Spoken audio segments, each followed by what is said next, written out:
Hey, what's happening, everybody, and welcome back to Morgellons Discussion and Microscopy videos. I'm your host, Jeremy Murphree, and today we're going to be talking about the Center for Lyme Action Virtual Fly-In.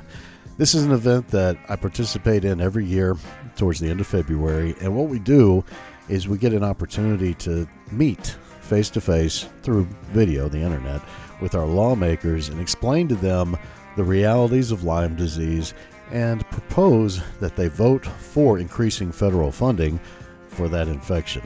You know, in a lot of states, there's a disparity between how Lyme disease is addressed from one to another. You may go to Massachusetts and you may have a great experience if you catch Lyme disease. The doctors really care, they understand, they want to make sure you get the best treatment. But if you're here in South Carolina, like where I am, you may not have that experience. You may be going from doctor to doctor to doctor to doctor for years on end while getting progressively worse and not understanding what's going on.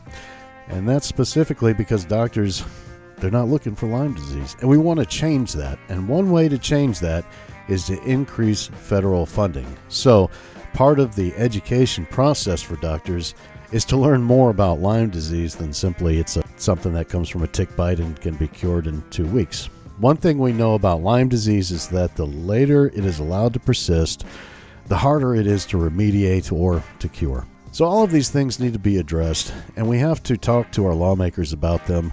Some of the questions they've asked me were, well, I heard that it can be cured with just a shot of penicillin, or I heard it can be cured with 2 or 3 weeks of doxycycline. And at that point, it helps to understand that even the CDC says about 10% to 20% of Lyme disease patients experience post-treatment Lyme disease syndrome or chronic Lyme disease. And that may not sound like a lot of people, but the CDC is also saying almost 500,000 people every single year in the United States alone newly contract Lyme disease.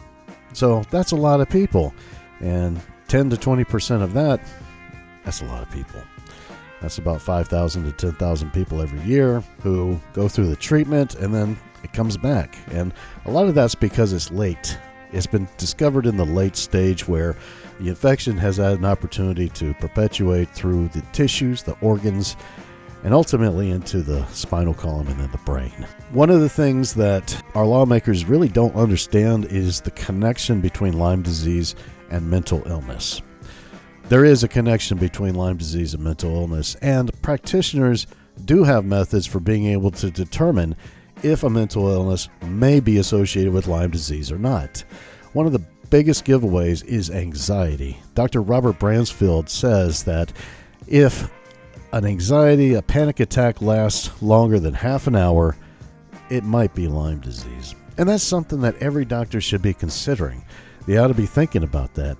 This patient can't sleep at night, they have aching joints, and they're depressed, and they're having these panic attacks that last for hours. That might be Lyme disease. And so by meeting with our lawmakers and asking them to please vote for increasing federal funding, we're hoping that eventually these doctors will have Lyme disease at the front of their mind and not all the way at the back. So if you want to participate, if you want to join us, if you want to do the virtual fly-in, another question I get is, well, I don't like airplanes. Can I take a bus? You don't have to get on a bus or a taxi or anything like that. But we do want you in front of a computer and a microphone so that they can see and hear you. Another question I get is, well, what am I supposed to say? I don't know, is there any kind of script that we go on? Yeah, there is a script, and it's got the numbers, and it'll give you examples of how we can present those figures to the lawmakers in a way that they're going to understand and be able to feel like they're informed when they go to vote for that federal increase in funding for Lyme disease. So the deadline to sign up is January 31st. That's it. That's the last day. I would encourage you to use the link in the video description to go to the Center for Lyme Action website and sign up, especially if you're here with me in South Carolina. We need more volunteers here in South Carolina. There's a strain of Lyme disease that's named after the Carolinas. So it's not just up in the Northeast anymore. It's all over the world, essentially. And the United States needs to have a responsible, adequate response for this pandemic, this epidemic, or it's not ever going to be responsibly addressed, and we'll stay in this vicious cycle of watching people get sick and not being able to get the help that they desperately need. So again, it's called the Center for Lyme Action, and we're doing the virtual fly-in. This will be my 5th year attending. You may, if you sign up, they may actually send you one of these green scarves, which are cool. And we got a button last year. I think they're awesome. I have the other 3 of mine in the closet there, and you can have one too. This is good when we're meeting with our lawmakers so that they know, who this is about.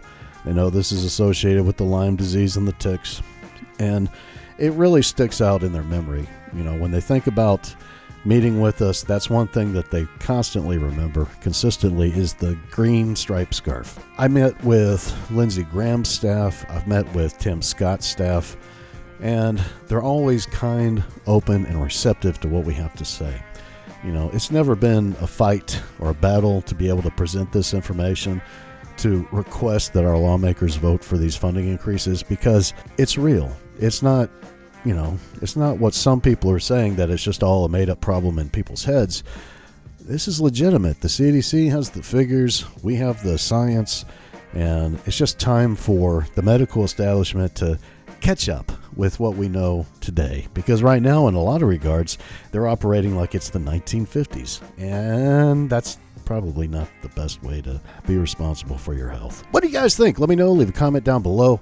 Definitely appreciate all the work that I'm getting in. I want to thank a lot of people out there for being devoted, but especially Tracy. Tracy, thank you for being a huge supporter of this show and what we're doing online and the organization.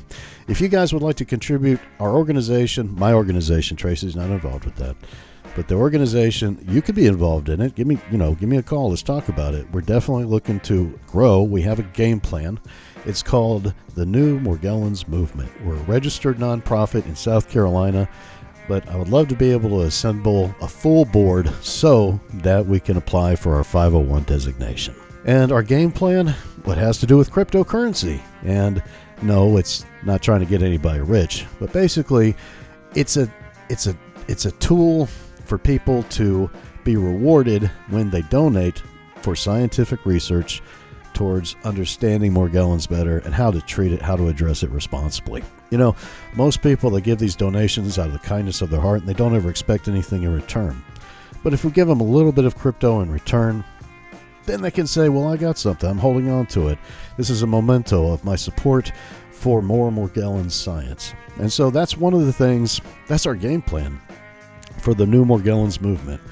We have a cryptocurrency we would like to award. We'd like to gift people for supporting our efforts to raise funds for scientific research and, most importantly, for educational tools. We are an educational nonprofit, and if you go to our website, morgellons.io, you can participate in the free online Morgellons course and learn what the science has shown to date about this mysterious skin condition associated with Lyme disease. So, I'm going to leave links to everything we talked about today in the description below. I would love to have your feedback. Let's make 2025 a better year for Morgellons patients. Drop the comments down there so we can discuss, and then formulate an action plan, get together, and make some things happen, good things happen for people who are suffering with this horrible skin condition.